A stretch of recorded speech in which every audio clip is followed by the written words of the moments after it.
Welcome to Volume 11 Rock Talk Podcast, brought to you by Volume 11 Music. Your hosts, Rich Hoffa, Rick Lawhorn, and Mark Dunn. Rock Talk, Volume 11 Music.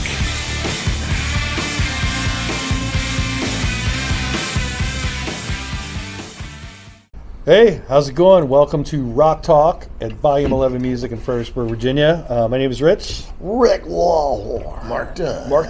Rick Lawhorn. What are we talking about? We're going to talk about, we don't really ever talk about singers. We've not specifically a deep dive into just singers. Yeah. You know, So we talk guitar players. We're going to talk about just some of our favorite singers, why, and why we like them, why we don't like them, all these different things. We want to talk about any singers we don't like. I want to say hello to our viewer in Fiji. Fiji. Oh, I've heard of that before. Yeah, we are getting big. Usually, Mark, we find these ones that I've never even heard of the country. And episode 40. Don't even know where to look at. 40 in Fiji. Wow. 40 in Fiji at 40. 40 episodes, and we're still doing it. That's great. I love it. 40, we got to come up with some of the 40 podcasts. That's right. Yeah. We should have gotten 40s. Yeah. Well, you got a 40 there. Yeah, but there you go. I mean, This has got Fiji when you water. see that, water, yeah. I'm always worried if it's going to cover up your face when you set it on the table because the thing's so big. Well, that's, if it does, then it's a better looking podcast. So if you like this Just need to get the mask podcast, like Bane from Batman. Yeah, exactly. if you're enjoying the podcast, please hit the subscribe button, like the video, share it, leave us a comment, and all that good stuff. So, who wants to kick it off this episode? I'll get the fireworks started. All right, here. you get the All right. fireworks started. Well, I'm going to start by saying, and we've talked about this before, but I love all kinds of music. Obviously, rock music, heavy rock, heavy metal, progressive rock, but other things too, jazz, soul music, country. I love good music, So we thought it'd be fun to talk about just some of our favorite singers. And boy, there's, endless rabbit hole here. But I'm going to probably go back to my younger days when I got the bug for rock and roll. It was the first band where I hear them on the radio, and the singer was just like, wow, for me. And we've hit on one before, but definitely the mighty Led Zeppelin, Robert Plant. Because I'm a young kid hearing all these songs, Stairway to Heaven, Communication Breakdown, Rock and Roll, Black Dog. How does that guy hit those notes? Those high notes. There were other singers that sing high, but Robert Plant did it in such a way that you just know it's Robert Plant. Did you see how tight his jeans were, though? Maybe that's what it was. Maybe that was the whole secret. But I still am a huge fan. I love Zeppelin. I've said it before, I'll say it again. And, you've got Jimmy Page on guitar, John Bonham, we know, on drums. You got John Paul Jones, and this lead singer, Robert Plant. And especially I love the whole catalog, but those early, like those first 4 or 5 records, the range is just nuts on some of that stuff, And so he's somebody still to this day, when I go back and hear Zeppelin 1, Zeppelin 2, Zeppelin 4, I'm still just a total fanboy. Like, wow, what an amazing band, what an amazing voice. And I'll tag on to that, too. One of the cool things about Robert Plant is that he still sounds great, even though the high end, crazy high notes aren't quite there because he's got a cool tone. Yeah, a cool vibe the way he delivers. He's identifiable. Exactly. Yeah. He's not only identified by. His range. He's got other elements. Yeah, great comment. And it's like when you hear him sing with what's her name, Alison Krauss. Yeah, and they do wonderful wonderful with the Band together. of Joy. Band of Joy. He's identifiable regardless of his age. And I'm still a fan. But I love that early Zeppelin stuff. Still blows me away every time I hear it. Still to this day. So I'll put that out there first. So yeah. What about you, Rich? Well, it's like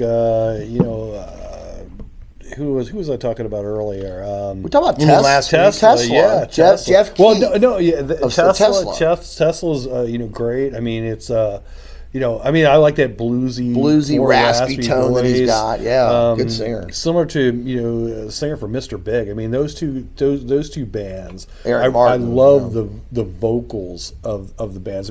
Great players. Right. But I just love the tone of the singer. Tone. Yeah. They sound broken, but it's controlled. Good way to put it. I get it. Yeah. Just really good singers. Could we say that almost is like the Paul Rogers school of rock singing? Would you all be comfortable with that? Paul Rogers still sounds better than all of them. Yeah. Right, I love Paul's He one of my sounds the favorite same singers still. ever. Yeah. And he does. But like Paul's got that thing, like you're saying, that slight breakup of the voice where it's got a little bit what he wants it, that little bit of rasp in a cool way, not like he's trashing his voice, but that bluesy element, and you hear that with Bad, these, he kind of does it on with Bad Company, definitely. Yeah. And we hear that with Jeff Keith and Eric Martin, definitely. Even Lou Gramm a little bit with some of the early Foreigner stuff. Oh yeah. So just quality. really good voices, especially if you like that more bluesy rock stuff. Yep. But I always like singers that can get that they can go from a real good clean but have a real good rasp as well. Yeah. It's not a Brian Johnson rasp, but it's a bluesy, rocky rasp. I don't think Brian Johnson's is a rasp. I don't know what he's got going on now. I think it's sandpaper and gargling rocks. They used to Velcro larynx. And, they didn't call him Lost Lung Johnson for nothing, right? I guess. Yeah. I mean, and the dude can sing. Oh, yeah. It's not just that, you know. And what was the name of his band before ACDC? Geordie or something? out of He was kind of a crooner. Right. Yeah, I've heard some of the early mid-'70s And it's material. funny. Yeah. And he said a lot of that was when it was Mutt Lange producing them in Back in Black. Higher, come on, higher. No, higher. Yes, do that for the next 40 years.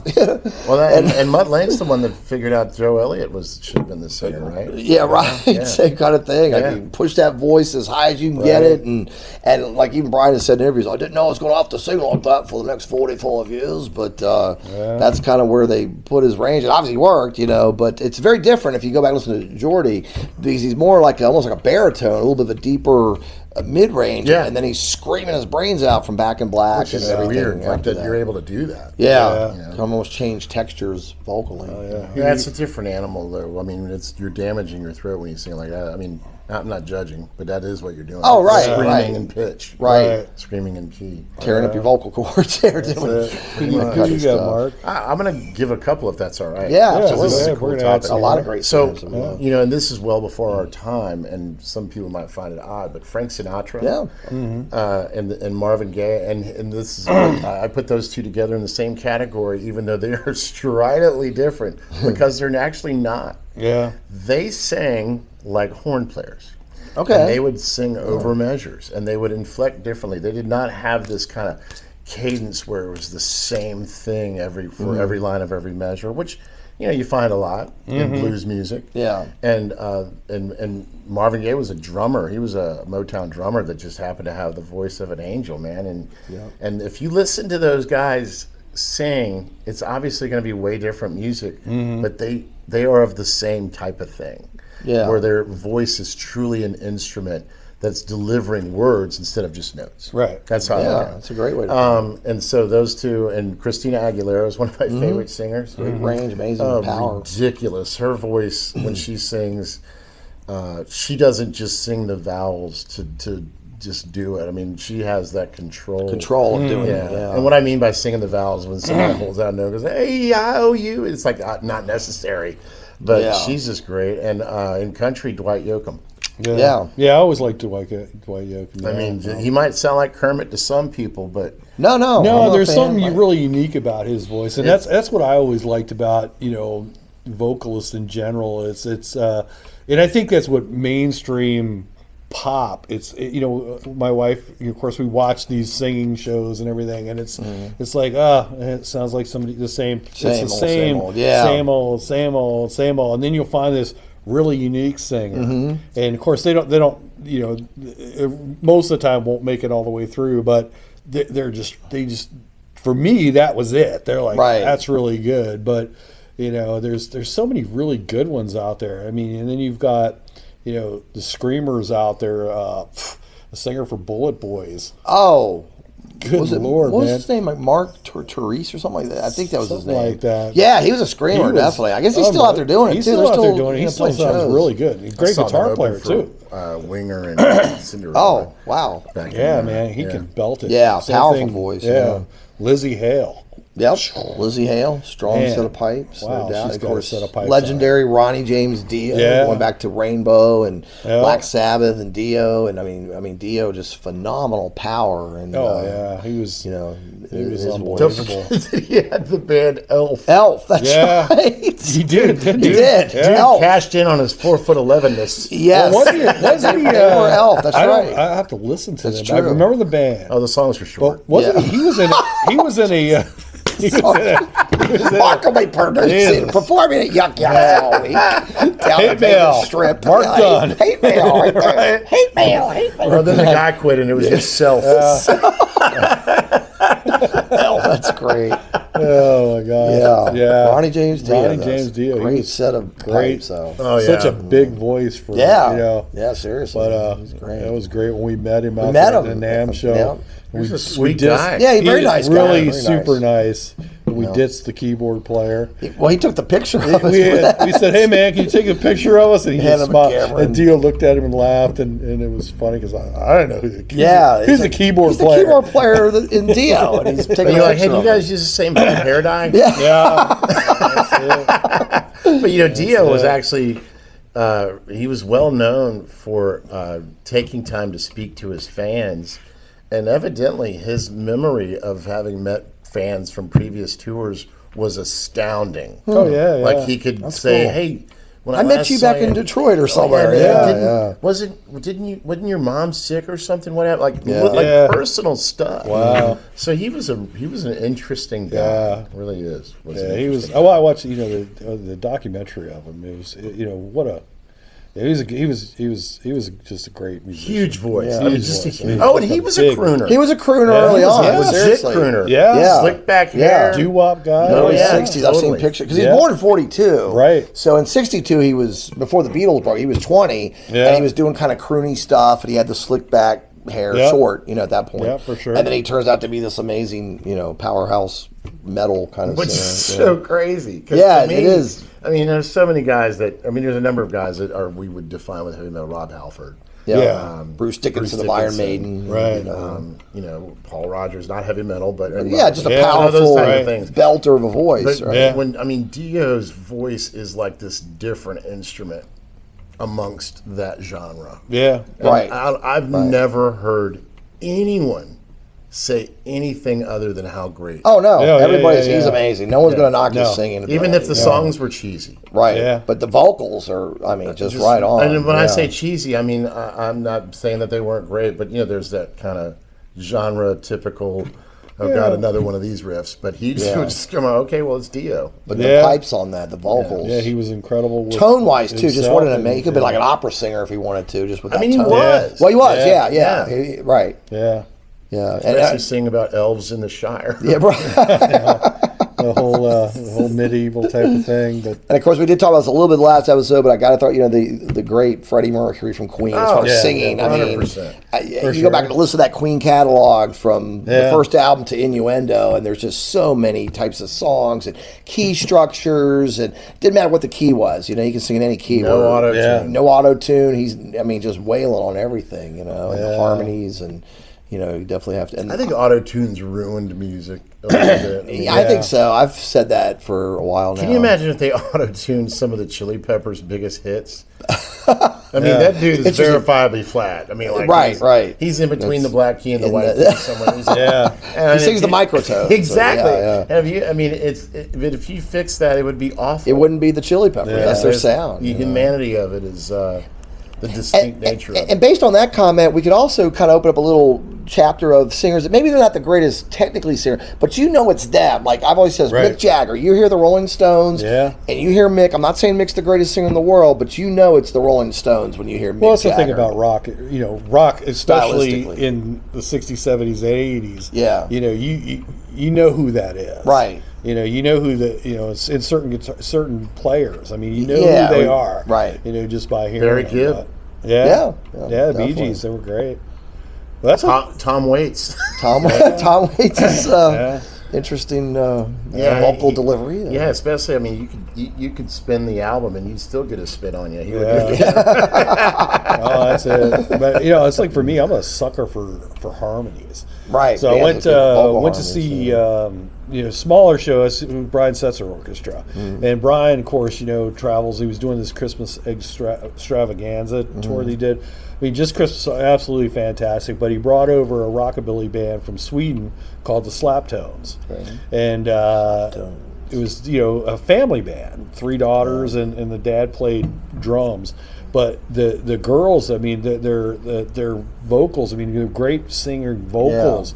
But when they connected with their harmonies, I mean, it would give you goosebumps. It's nothing like family harmony. I mean, seriously. When you get siblings, I mean, their harmonies was Bee Gees, it was wow. Like Mary Ford, kind of those harmonies with Les Paul back in the day. Those types of things. It was. I was just sitting there going, and then I actually couldn't, I didn't get to buy their CDs while we were there, and I went on the line and tried to find them. I found them and got them shipped here from, Sweden or wherever.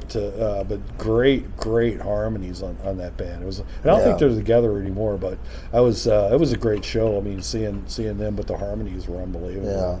I got to throw out also like Steve Walsh of Kansas and Brad Delp of Boston. Amazing, Boston. I mean, boy, what singers, Yeah, Boston and sure. Kansas. A little bit of the well, how about geometry?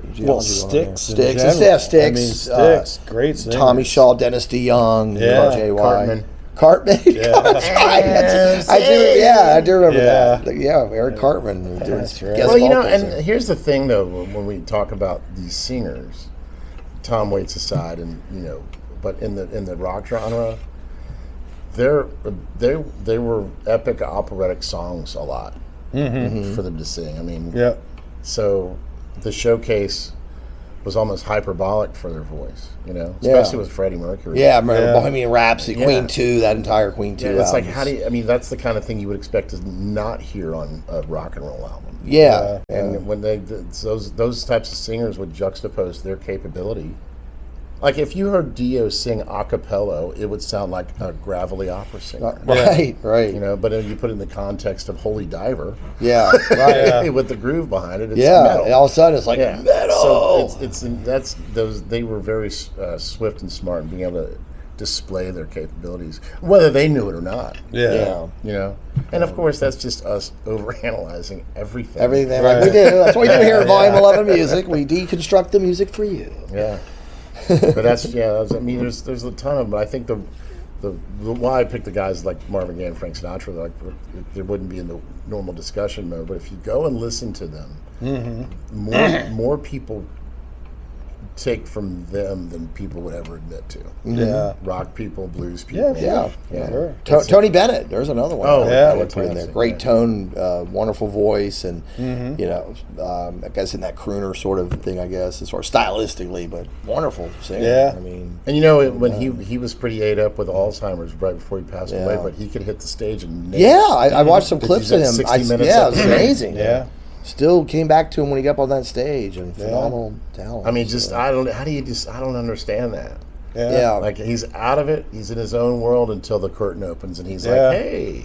And then it's like he's right back in the zone. It's crazy. Yeah. That stimulus of him seeing stage lights and people. Right. Yeah. I don't even. I wish they'd have gotten some science behind that. That's what that was all about. Yeah. Interesting topic. Yeah. Well, it's like, even with all the rock singers that, of course we all enjoy and I like, it's Mariah Carey. Yeah, no doubt. Unbelievable. Great high notes are just insane. I mean, really great range. I mean, I can remember, even back in the day, didn't she remake I'll Be There, Jackson 5? Yes. So I remember it was funny that came out. That had to be. Well, it had to be 80s or something like that. It was 89 or 90. I think so. Yeah, and I can remember, going from Motley Crue on my tape deck to listening to that going down the highway because it was I just loved the rendition. Well, the person that hit the highest notes in that rendition was Trey Lorenz. Yeah, that's a guy. I think that was his name. I think so. I'd heard it as well. And I was like, what? I know, that's crazy. Isn't That it? didn't make any sense. No. But she was monstrous. But that's funny that she deferred to the dude to hit the side notes, on that, and showcased him. Wow. But the Christmas song just ruins it. Christmas song. Yeah. You know, it Right, starts. right. I mean, every year they're starting it earlier and And they earlier. started like in Right. September. starting on Labor Day. Right. Started on the football season. Yeah, it's There's like- Mariah Carey. Yeah, I with the know. Christmas song. Well, my wife just told me there's starting things early. There's already Halloween decorations at these different places. Does not surprise What? me. at all. It hasn't gotten to 90 I mean, degrees yeah, yet. we're just We're getting already ready. doing We're going to get into Halloween. summer here, and we've already got Halloween out. Yeah. Does not surprise Well, me. you know, at all. Halloween, off topic completely. Halloween is, I think, the #1 retail section in the United States. Halloween stuff. Yeah, I Like can as believe a it. thing. Okay, I honestly, still did not remember know having that, some yeah. fun Halloween parties. Yeah, In June. in June, right, yes, on June 2nd. Yeah, we used to do when I had roommates and stuff like that. Of course, we had the whole band set up down. Yeah. So we'd invite all our musician friends and just dress up in costumes and have a jam session. It was great. Oh, that's what it looked like times. at in Third Lindsley. Yeah. The Rare Jam. It looked like a Halloween costume party in 1988 on the Sunset Strip. Yeah, that's great. And that was April 11th, so Wow. they're full board down there. That's Yeah. funny. Okay, That's good. So cool. I guess that wraps up this week's episode of Rock Talk. And,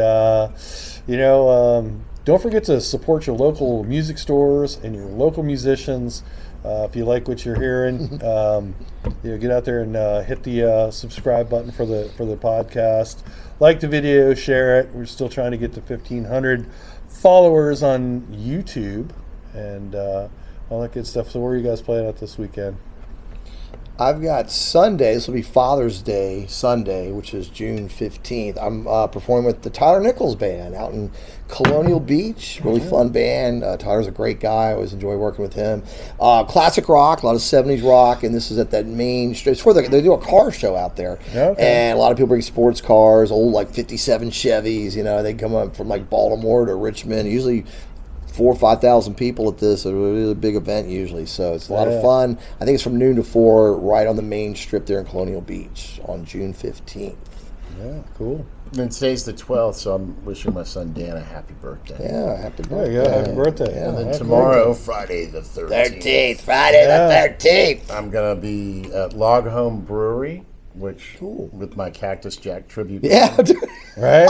There we go. That's it. Since Cactus Jack played there last week. Yeah. So You guys are starting to follow each other. This is we've what, done the it a second couple time? times, I think, Second where or we third played like a time? similar venue Yeah, in the the past. week after, It happens, yeah. in our world. It's the circuit. The circuit. The circuit. Part of the circuit. And then Saturday the 14th, I'm in Berryville, scenic Berryville, Virginia, at Chili Hollow Brewing, which is a really cool, wide open space brewery with a great hang, great people. That's cool. So yeah, a lot of fun there. I'm going to try to get out and see you guys more. So Yeah. I'll probably be I don't play around venturing here over. very often. You know what? I get to see you too Well, that was much, fun but- when you came out to Yeah, Billikens there we with had a good Cactus time, Jack. That was yeah. a See, great Rich time. goes Yeah. and sees Rick, but he doesn't come. No, I'm coming out to see you. I was right down the here. street, Yeah. in all honesty. I know. so- That's You close. gotta put 200 Easy miles to on your get car. to. Yeah, right. Starts at the right time, so I can get Yeah. home with my bedtime and Yeah. all that good That was stuff. fun. It was a But, fun yeah, it's a good event, time. yeah. Good time. We'll probably get up to Log Home to see Mark, and Yeah. he always saves some Stevie Ray Vaughan for me for Cool. when I Love get Stevie there. Ray, so. man. Big Stevie Ray fan. I'll take the subtle hint. Yeah, that's it. S.R.V. That's it, because I want to hear some guitar playing. Yeah. That's right. Well, it'll be the Cactus Jack tribute band. All right. That's right. That's all right. Get in there doing some lead solos on his acoustic. That's right. Shredding that thing. Cool. So, well, have a good weekend, and thanks for watching the podcast. Episode 40. That's right. Episode 40. 40. 4-0. Big 4-0. Are we a year Yeah. into this? When did we start? We started it at the tail end of July going into August. Okay, so we're Our almost first a year. episode was the Yeah. last part of July. Episode 2 was the first one in August. I do remember That's that. it. Wow. So We've had a couple. we've had a couple weeks off. So yeah, I mean, Yeah. but we're 40 and we were still rolling and they haven't canceled us yet. So Yeah. we got 41 and 42 will be right around the See, corner. consistency, consistent great customer service, consistent great low prices, consistent podcast here at Volume 11 Music. That's right. That's right. We'll take care of you. Shop local. Have a good one. We'll see you next week. Peace.